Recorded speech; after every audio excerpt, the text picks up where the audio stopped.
नमस्कार, बहुत बहुत स्वागत है आपका हमारे इस खास पेशकश में। मैं हूं आपके साथ ललित। मध्य प्रदेश छत्तीसगढ़ में विधानसभा चुनाव के बाद अब लोकसभा चुनाव की बयार बहने लगी है। कांग्रेस बीजेपी दोनों ने ही चुनाव के लिए कमर कस ली है और अब हर सियासी मुद्दे का एक सिरा लोकसभा की जंग से जुड़ता हुआ दिखाई देगा। तो चलिए शुरू करते हैं 24 का चक्रव्यूह।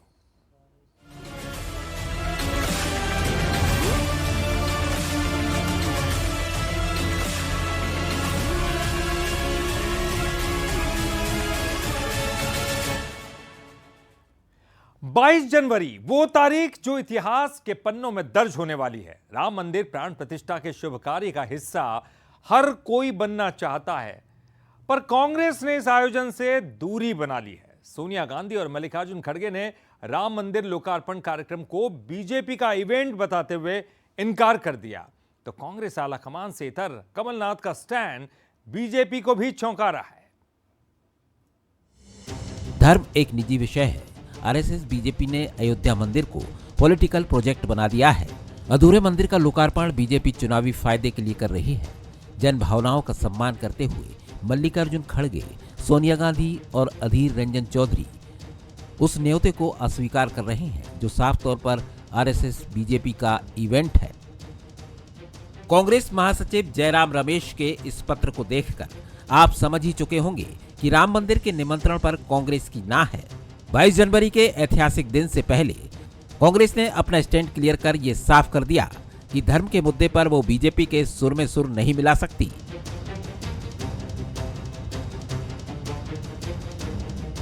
कांग्रेस के इस स्टैंड पर बीजेपी ने क्या कहा वो भी हम आपको बताएंगे, पर उससे पहले ये तस्वीर देखिए।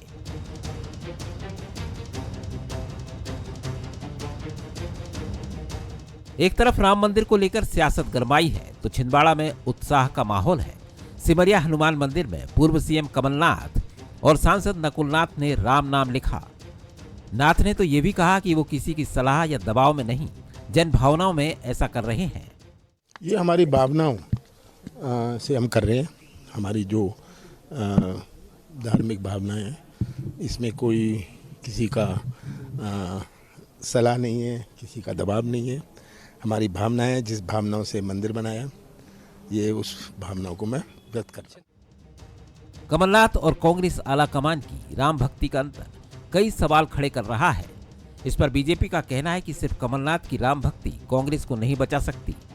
कांग्रेस रावण की तरह हट कर रही है, जिसका नतीजा ये होगा कि 2024 के चुनाव में जनता कांग्रेस को हटा देगी। अकेले कमलनाथ जी के राम भक्त होने के और दावा करने से कुनबे के पाप नहीं धुल जाएंगे। कुनबे की जो नेतृत्व करता है श्रीमती सोनिया गांधी जी, उन सोनिया गांधी जी ने जो इस समय पूरी कांग्रेस ने राम मंदिर के प्राण प्रतिष्ठा का आयोजन ठुकराया है, इससे ये साबित होता है कि इस कुनबे में कोई भी राम भक्त नहीं है। तत्कालीन लाभ पाने के लिए कालनेमी बनने के प्रयत्न बहुत लोग कर रहे हैं। वैसे ही दिग्विजय सिंह जी करते रहते हैं, वैसे ही कमलनाथ जी करते रहते हैं। मामला गरमाने के बाद सांसद नकुलनाथ का बयान भी सामने आया। राम मंदिर पर केंद्र और कमलनाथ के स्टैंड पर छिंदवाड़ा सांसद नकुलनाथ ने क्या कहा वो भी सुन लीजिए। ये हमारी आस्था और भावना का विषय है। हमने 11-12 साल पहले हनुमान जी की मंदिर, सबसे ऊंची मूर्ति सिमरिया में स्थापित की थी। उस टाइम हम कम राम भक्त नहीं थे, आज भी हम उतने ही राम भक्त हैं। निमंत्रण को ना कहने के बाद कांग्रेस की आलोचना हो रही है, पर राम मंदिर निमंत्रण पर कांग्रेस का फैसला अगर हाँ में होता तब भी कांग्रेस पर आलोचनाओं के तीर तो चलते ही।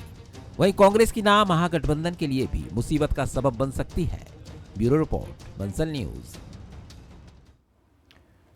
तो इधर राम का ननिहाल छत्तीसगढ़ भी राममय है।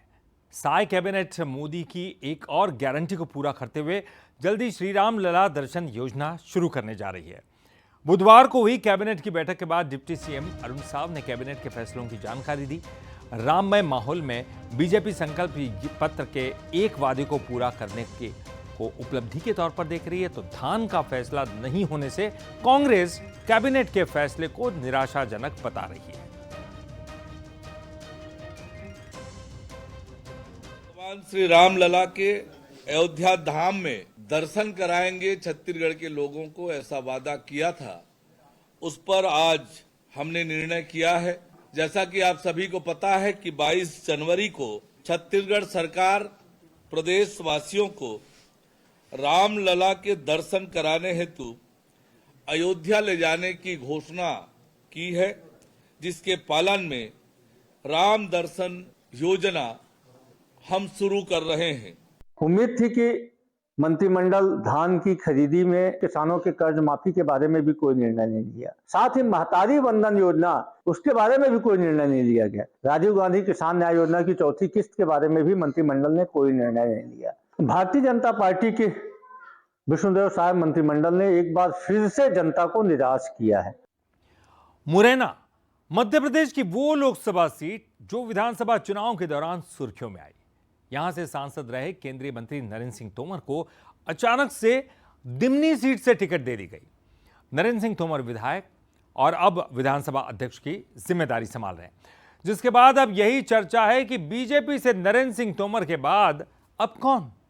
तो कांग्रेस भी इस सीट पर कब्जा करने का सपना देख रही है। विधानसभा अध्यक्ष नरेंद्र सिंह तोमर कुछ वक्त पहले तक मुरैना से सांसद थे, केंद्रीय कैबिनेट में मंत्री थे, लेकिन अब ये सीट खाली है। दहलीज पर लोकसभा चुनाव भी है, लिहाजा बीजेपी अब नए कैंडिडेट की तलाश में जुटी है। लोकसभा क्षेत्र में कुल 8 विधानसभा सीटें आती हैं। हाल ही में हुए विधानसभा चुनाव में कांग्रेस ने 5 सीटों पर कब्जा जमाया तो बीजेपी सिर्फ 3 पर ही जीत पाई। यही वजह है कि कांग्रेस उत्साहित है।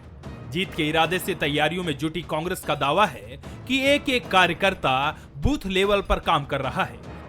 साथ ही कांग्रेस नरेंद्र तोमर के लोकसभा छोड़कर विधानसभा चुनाव लड़ने पर भी तंज कस रही है। कांग्रेस का कहना है कि बीजेपी को प्रत्याशी ढूंढना भी मुश्किल हो जाएगा। देखिए, कांग्रेस बूथ लेवल पर तैयार कर रही है और तैयारी शुरू हो गई है। हमारा एक एक कार्यकर्ता बूथ लेवल पर काम कर रहा है। कैंडिडेट जो यहाँ के सांसद थे, केंद्रीय मंत्री थे, वो घबराए हुए थे, जिसका कारण ये है कि वो विधानसभा की दौड़ में आ गए थे। इस बार भारतीय जनता पार्टी का इनको कैंडिडेट भी ढूंढना मुश्किल पड़ जाएगा। इधर बीजेपी का मानना है कि लोकसभा और विधानसभा चुनाव की तासीर में काफी अंतर होता है। बीजेपी की तैयारी पूरी है। नरेंद्र सिंह तोमर के अनुभव का लाभ हमेशा मिलता रहेगा और इस बार भी मुरैना से बीजेपी का सांसद जिताकर ही दिल्ली भेजेंगे। साथ ही कांग्रेस के दावों को मुंगेरी लाल के हसीन सपने बताने से भी नहीं चूक रहे। एक्चुअली लोकसभा चुनाव और विधानसभा चुनाव में दोनों में अंतर रहता है। लोकसभा चुनाव अलग तरह का चुनाव होता है, विधानसभा चुनाव अलग तरह का होता है। लेकिन लोकसभा चुनाव में मोदी जी के नेतृत्व में हम हर हालत में चुनाव जीतेंगे मुरैना का। कांग्रेस के लोग तो ये के लिए एक कहावत में बोलूँगा, मुंगेरी लाल के हसीन सपने। मध्य प्रदेश में लोकसभा की सारी सीटें जीतकर हम अपने सांसदों को दिल्ली भेजेंगे। मुरैना की महाभारत काफी दिलचस्प होगी, इस बात से इनकार नहीं किया जा सकता। बीजेपी जहां मोदी मैजिक और प्रदेश में बम्पर जीत से उत्साहित है, तो कांग्रेस भी लोकसभा सीट में आने वाली विधानसभा सीटों में जीत की उम्मीद लगाए बैठी है। अब देखना होगा कि कौन मुरैना की महाभारत में अपनी विजय पताका लहराता है। प्रशांत शर्मा, बंसल न्यूज, मुरैना। 2024 में मालवा निमाड़ में चुनावी शोर सबसे ज्यादा होगा, क्योंकि यहां कांग्रेस सेंध लगाने के लिए पूरा जोर लगा रही है। जी हां, ये वो अंचल है जहां की सभी 8 सीटों पर बीजेपी काबिज है और ऐसे में कांग्रेस की ये कोशिश है कि किसी भी तरह यहां पर कांग्रेस की एंट्री हो सके। यहां आदिवासी वोटर्स की भी अपनी एक अलग भूमिका है, लिहाजा राहुल गांधी की भारत जोड़ो न्याय यात्रा के जरिए मालवा निमाड़ के आदिवासी वोटर्स को अपने पक्ष में करने की रणनीति भी बनाई जा रही है। 2023 के बाद मिशन 2024 का संग्राम। मालवा निमाड़ में फिर होगा घमासान।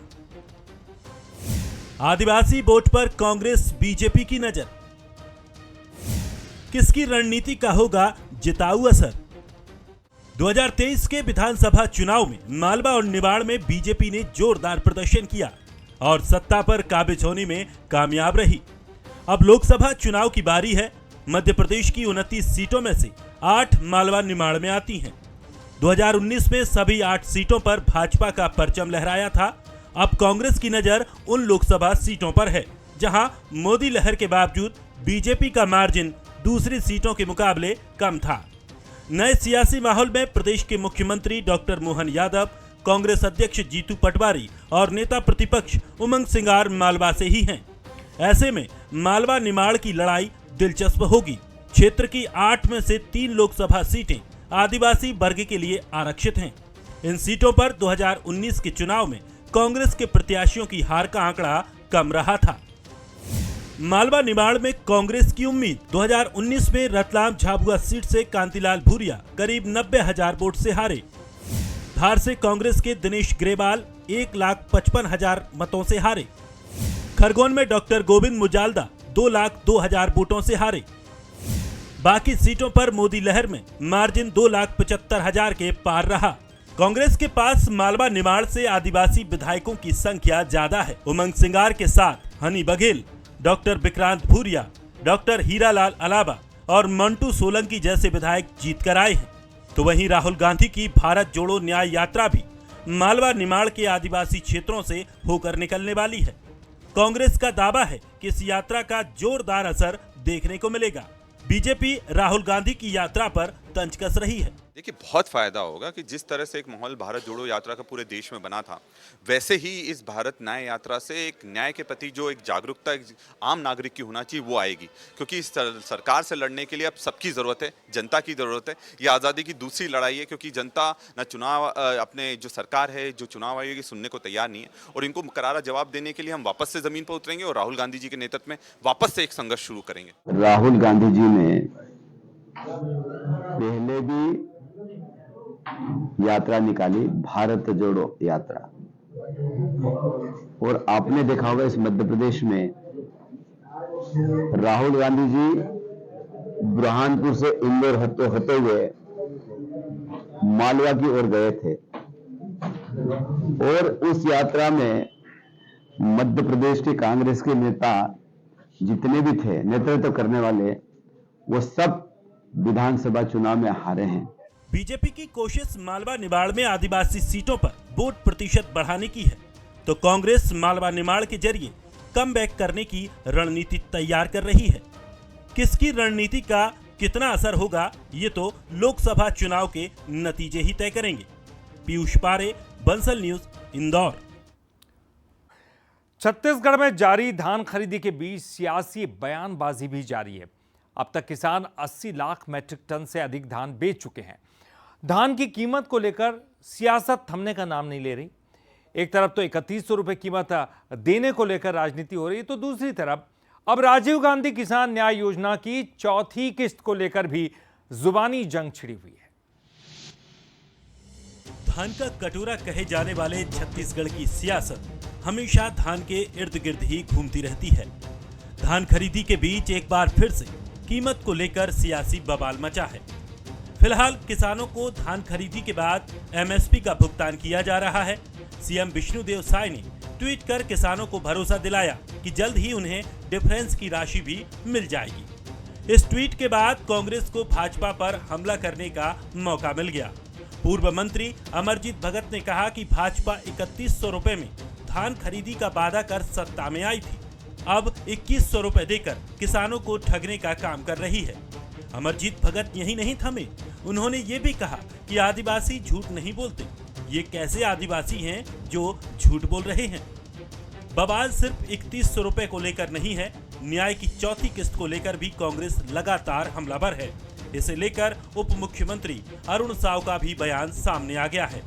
लेकिन कांग्रेस को भरोसा नहीं है कि सरकार न्याय की चौथी किस्त किसानों को देगी। शायद इसीलिए अमरजीत भगत कह रहे हैं, इनकी पार्टी में एक मुखिया नहीं है, एक साथ कई चूल्हे जल रहे हैं। दूसरी ओर कैबिनेट मंत्री रामविचार नेताम का कहना है कि सरकार बने 1 महीना हुआ है, हमने जो वादा किया है वो पूरा करेंगे। छत्तीसगढ़ सरकार लोगों के साथ धोखा कर रही है। 3100 रुपया बोल करके सत्ता में आए और सत्ता में आने के बाद 2100 रुपया दे करके लोगों को ठगने का काम कर रहे हैं। और विष्णुदेव साय जी तो हमारे क्षेत्र के हैं, हमारे आदिवासी समाज के हैं, और आदिवासी कभी झूठ नहीं बोलता। एक ऐसा आदिवासी है जो झूठ बोल रहा है कि 3100 बोल करके 2100 दे रहा है। कांग्रेस के पास कुछ बोलने का कुछ रहा नहीं। अरे हमारी सरकार का बने अभी 1 महीना भी नहीं हुआ, हमने 3100 रुपये खरीदी का मूल्य देने के लिए पूरा बजट में प्रावधान कर दिया। अब प्रावधान किया है तो उसको अब थोड़ा जमीन पे आने दो भैया। 3100 रुपये जो अंतर का राशि वो भी देने का प्रावधान हम कर लिए तो सब मिलेगा। उनको बहुत ज्यादा उनके पेट में दर्द हो रहा है तो किसी डॉक्टर के पास जाके इलाज कराना चाहिए। धान की कीमत हो या न्याय योजना की चौथी किस्त, सभी पर जमकर सियासत हो रही है। तो वहीं सियासी बवाल से उत्तर प्रदेश के लाखों किसानों की निगाहें सरकार के फैसले पर टिकी हैं। लोकसभा चुनाव की दहलीज पर खड़े प्रदेश में किसानों की उम्मीदें कब पूरी होंगी, इसी पर सियासत का अगला रण निर्भर करेगा। कुलेश्वर पांडे, बंसल न्यूज, रायपुर। छत्तीसगढ़ में लोकसभा चुनाव की तारीख नजदीक आते ही सियासी बिछात बिछनी शुरू हो गई है। चुनावी शह मात के खेल में राजनीतिक पार्टियां अपनी रणनीति के तहत जनता को साधने की जुगत लगा रही है। इस बार लोकसभा चुनाव में कांग्रेस बीजेपी नए चेहरों के साथ ही विधायकों को भी चुनावी रण में उतार सकती है। 2023 के विधानसभा चुनाव में बीजेपी को छत्तीसगढ़ में बड़ा बहुमत मिला। इससे पहले बीजेपी प्रदेश में कभी 54 सीटों के आंकड़ों तक नहीं पहुंच पाई थी। विधानसभा चुनाव के बाद राजनीतिक पार्टियों का पूरा फोकस लोकसभा चुनाव पर है। लोकसभा चुनाव में कैसे प्रदेश की सभी 11 सीटों पर जीत मिले, इस पर सियासी पार्टियों का फोकस है। चर्चा है कि इस बार बीजेपी लोकसभा प्रत्याशियों की घोषणा में भी चौंका सकती है। विधानसभा चुनाव में बीजेपी ने 4 सिटिंग सांसदों को विधानसभा टिकट दिया था। सूत्रों की माने तो लोकसभा चुनाव में बीजेपी इस बार अपने कुछ विधायकों के साथ ही नए चेहरों को चुनावी मैदान में उतार सकती है। बीजेपी के वरिष्ठ नेता और कैबिनेट मंत्री केदार कश्यप इस बात से इनकार भी नहीं कर रहे हैं। लोकसभा चुनाव होने वाले हैं और उस विषय को लेकर के लगातार भारतीय जनता पार्टी के अलग अलग कार्यक्रम चल रहे हैं और निचले स्तर पर हमारे क्लस्टर की बैठकें होने को तय है और विधानसभा की बैठक होने को तय है और निचले स्तर पर जो रणनीति के तहत पे हम लोगों ने विधानसभा का चुनाव लड़ा, उसी रणनीति को आगे बढ़ाते हुए हम लोकसभा का चुनाव भी लड़ेंगे। लोकसभा चुनाव जीतने के लिए दोनों प्रमुख राजनीतिक पार्टियां पूरा जोर लगा रही हैं। माना जा रहा है कि इस बार लोकसभा चुनाव में राम मंदिर के मुद्दे को बीजेपी प्रमुखता से उठाएगी। वहीं कांग्रेस भी मोदी सरकार में किए गए वादों में वादा खिलाफी का आरोप लगाते हुए जनता को साधेगी। इन सब के बीच कांग्रेस प्रदेश की सभी 11 लोकसभा सीटों में मजबूती के साथ खड़े होने की तैयारी कर रही है। बीजेपी के विधायकों को उतारने के मसले पर कांग्रेस तंज कस रही है। बीजेपी विधायकों को टिकट देने की स्थिति में नहीं है।